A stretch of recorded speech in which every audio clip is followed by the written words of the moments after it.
Nagpahimangno ang labaw sa General Santos City Police Office sa iyang mga sakop sa pag-apil sa mga investment schemes. Matod pa, gi-discourage nila ang mga susamang ginbuhaton.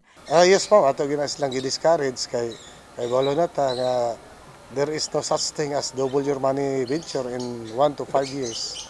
So, ingat ta kanunay sweet sa mga panultihon sa una nga beware on sweet talks in street lies. So kay pasaligan ka o murag tinuod but actually malusing yun ka at the end. So imong kwarta nga masayang lang. Matod ni Olaybar Jr., angayang matagam na ang mga pulis sa nahitabo kani adtong nakalabing tuig asa bilyon kantidad sa salapi ang nawala sa pag-apil sa mga investment scam. Dugang sa opisyal nga wala nagkulang og pahinumdom ang kapulisan kalabot ni ini. Kaya pong rason ana, siyempre, daghan po na sila reason behind. Kami po na maglisod po mi labi na karon kay wala mo gunay halos resibo. Yes. Wala paperless na.